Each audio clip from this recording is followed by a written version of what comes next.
In the summer of 1944, the world witnessed a rare moment as the Allied forces launched their greatest effort to liberate Rome from Nazi control. This was not just the battle for a city. It was a decisive clash between freedom and oppression. And what you are about to see are the very scenes captured by the cameras of that time. A journey through history, showing the moments that changed the course of World War II. June 4th, 1944. Rome was free, liberated after 21 years of fascist rule. The Allied Fifth Army entered the Eternal City from the south, acclaimed by cheering multitudes.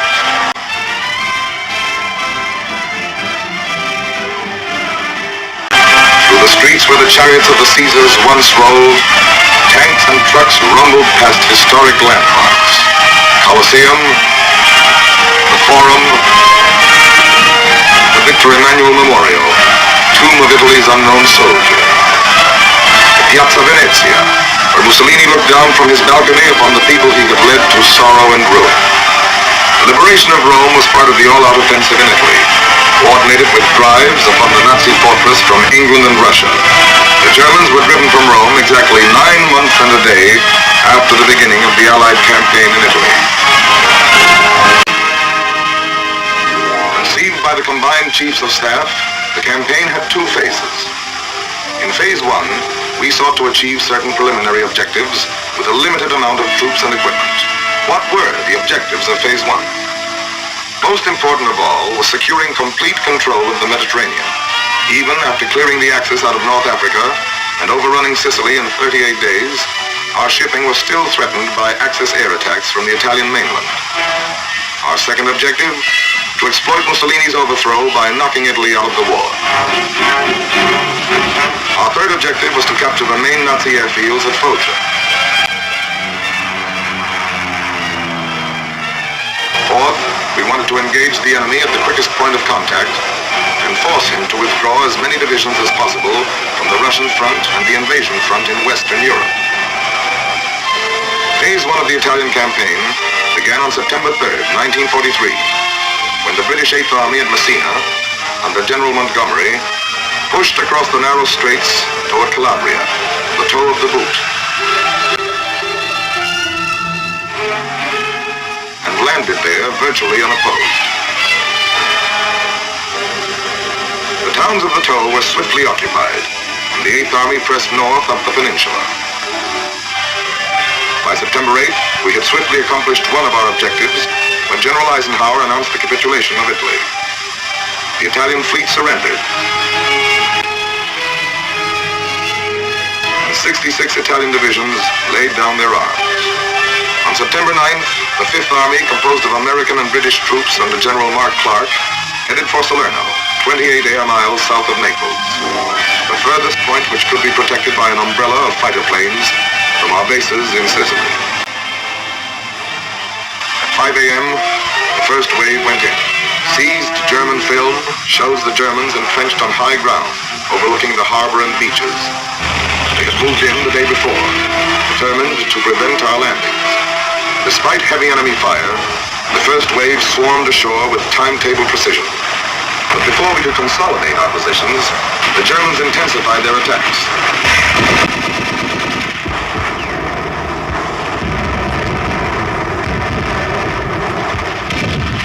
88mm guns slowed up our landings and imperiled the entire beachhead operation.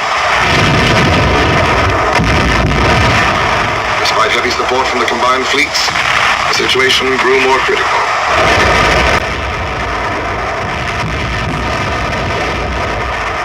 The Luftwaffe was thrown into the struggle in great numbers, seriously hampering the landing of additional troops and equipment. Support from the RAF and the 9th American Air Force reached its peak when 1,860 sorties were flown against German troop concentrations on September 14th. On that day, the German news agency announced that Salerno was another Dunkirk. Actually, the beachhead had been secured, despite heavy losses. Meanwhile, the Eighth Army was pressing north. On September 16th, patrols of the 8th and 5th made contact. The 8th was a threat to the German left flank, while the 5th Army counterattacked from the beachhead.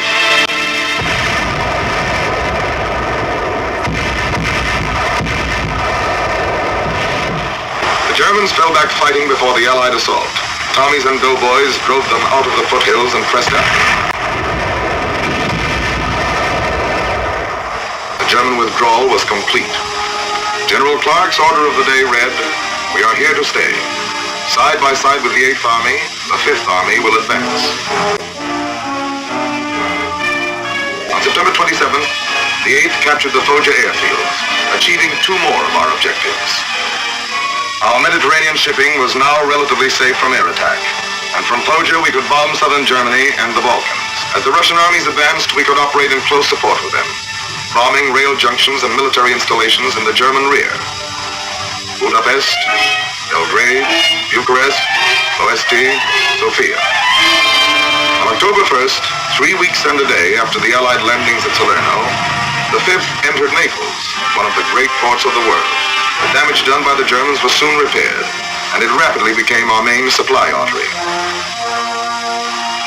As our troops pushed north, they passed countless thousands returning to their battle-scarred homes. Which moment of this rare World War II footage amazed you the most? Was it the thunder of the Allied planes, or the explosions that lit up the skies?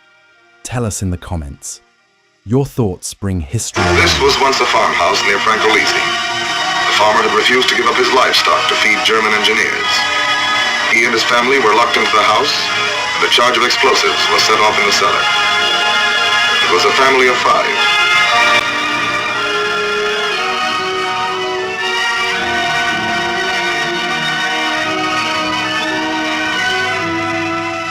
One month after our landing, we reached the Volturno River.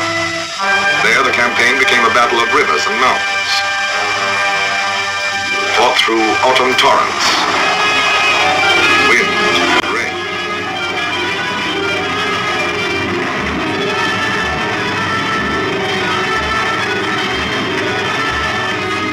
Our progress was slow.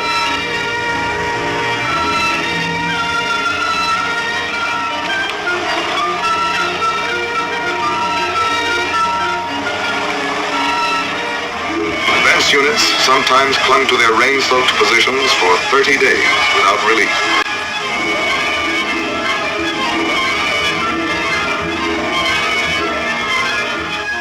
Mud and mire followed the rains as we struggled forward.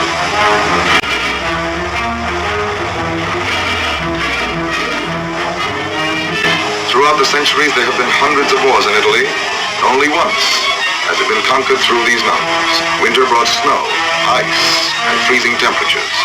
A topographical map shows how the mountains lie like an endless row of fortresses, each protected by its moat, a river at right angles athwart our line of march. Here, weeks were consumed forcing a single pass, crossing a single river. 100 men often held up 1,000.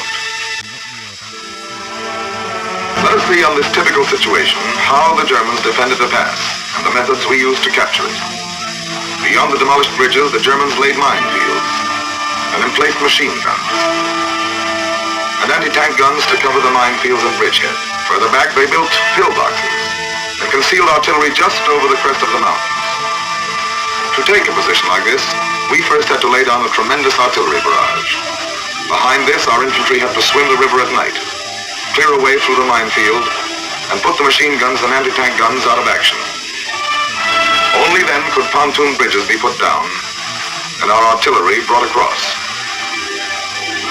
Then, as our guns went to work on the pillboxes and on the enemy artillery in the mountains, the infantry captured the pass by working around the enemy's flank, storming the pillboxes from side and rear, and silencing them with grenades and flamethrowers. Much of the time, the going was too steep for vehicles, and muscle and mule took over. Supplies were brought through over precarious trails. In the east, the 8th Army fought its way through the Sangro Valley.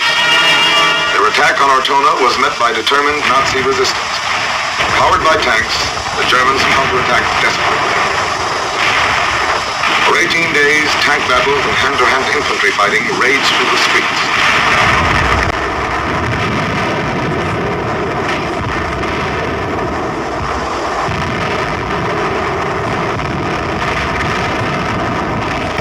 Germans were finally driven into the northwest corner of the town.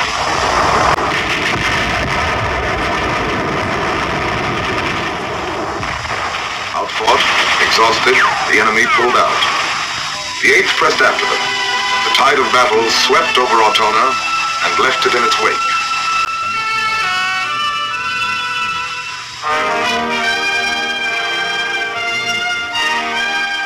When General Eisenhower visited the Central Front, it was 3 months since we had crossed the Volturno. We had advanced 12 miles in this sector, sometimes at the cost of a man a yard, and were facing Cassino, keyed with a strong Gustav line, which the Germans had orders to hold at all costs. Cassino lies on the northern slope of the Liri Valley, through which runs the Via Casilina, Highway number 6. Possession of the valley and the mountains overlooking it from both sides would take us forward to the foot of the last mountains, barring our way to Rome. Our plan was to force the Rapido River both to the north and south of the town. While the southern force maintained pressure, the northern unit was to circle through the mountains behind it, clean the Germans out of their positions there, and storm the town from north and rear. At Hangman's Hill, this unit fought for days. Other vantage points changed hands again and again. Finally, another force which had crossed the Rapido from the south fought its way into 1/3 of the town. There, superb enemy resistance turned the battle into a stalemate.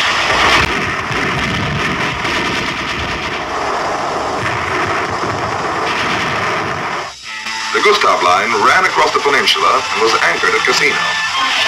To break the stalemate, we tried an end run, amphibious landings at Anzio and Nettuno. The Germans were caught off guard, and for several days, American and British troops encountered only light opposition as they landed and consolidated the beachhead. It was up to the German High Command to determine the importance of this new threat to their flank and rear. Marshals Rommel and Kesselring decided against falling back and brought in 13 fresh divisions from their dwindling strategic reserves.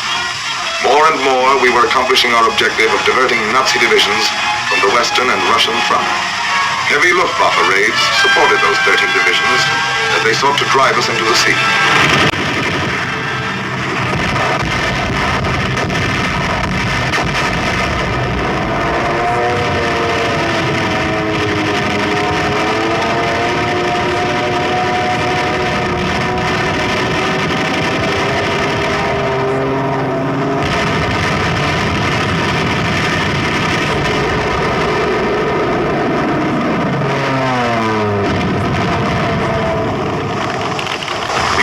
Three powerful German attacks, holding the 100 square miles of beachhead area with innumerable small infantry fights,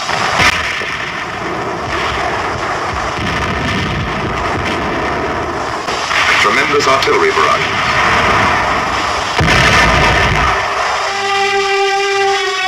We paid a heavy price to hold the Anzio beachhead, in casualties, and in men captured by the enemy, shown in these Nazi films.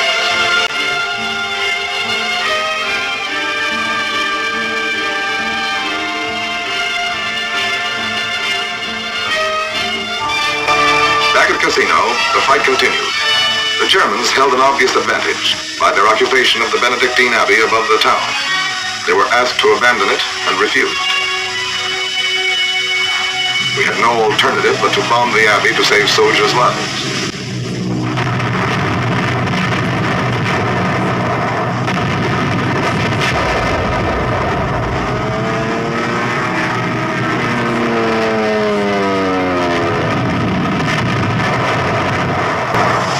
Later, 543 Allied planes tried to blast the enemy out of the town with a load of 1,144 tons of bombs.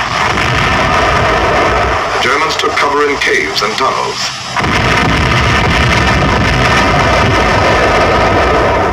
Behind the fighting at Cassino, preparations were underway for Phase 2 of the campaign, the all-out assault. Phase 1, the preliminary campaign, was drawing to an end. Reinforcements and great quantities of new equipment were brought in. Our forces were regrouped, British and Polish troops in the Liri Valley, Americans in the west along the Garigliano River, French Expeditionary Corps in the center. By sunset, May 11th, preparations had been completed. All along the front, the German-dominated heights were under the muzzles of Allied guns. At 11 p.m., they went into action.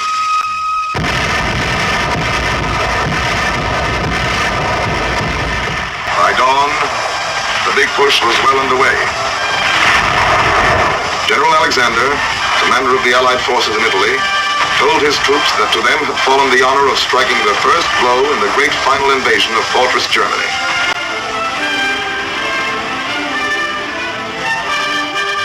Between Cassino and the western coast, the powerful blows launched by the British, Poles, French, and Americans shattered the Gustav Line. By May 17th, only Cassino remained in German hands. Behind tanks hampered by the wreckage, British, Indian, and Polish troops fought their way in.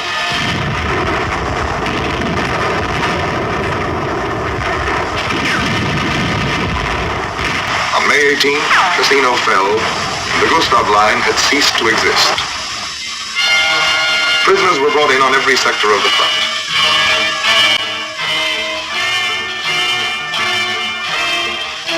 Thousands more were slain. The men who were taken alive were beaten, exhausted, hopeless. The power of our offensive was written in their dazed, haunted faces. But there were still 17 German divisions in Italy that had to be battered to pieces. The Adolf Hitler line swung back like a gate, then crumbled beneath the sledgehammer Allied blows. On May 23rd, the Anzio troops broke out of their beachhead area, and 2 days later the two groups met at Borgo Grappa. After 4 months of anguished fighting, the beachhead forces had accomplished their mission, to threaten the German rear and compel them to fall back. The road to Rome was lined with the wreckage of Nazi legions, blasted by Allied air power as they fled before the reunited Fifth Army.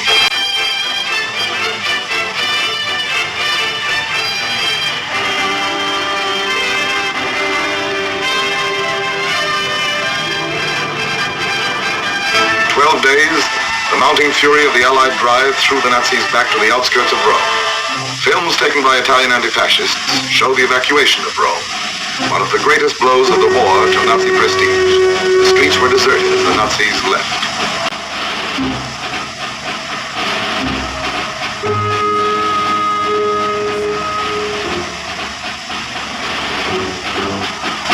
After 21 years, a free Rome laughs again. Free Rome speaks again. A free Rome reads again.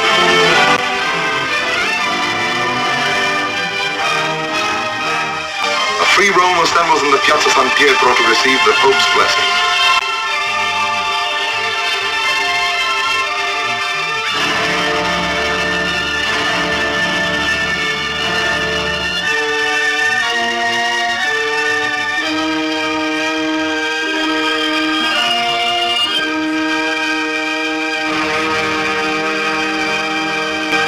Free Rome prays, remembering the dead.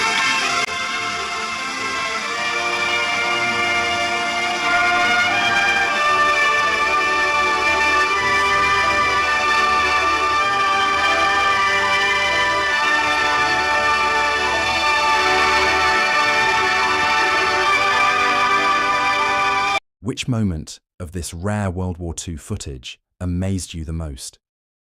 Was it the thunder of the Allied planes, or the explosions that lit up the skies? Tell us in the comments. Your thoughts bring history alive. Thank you for watching.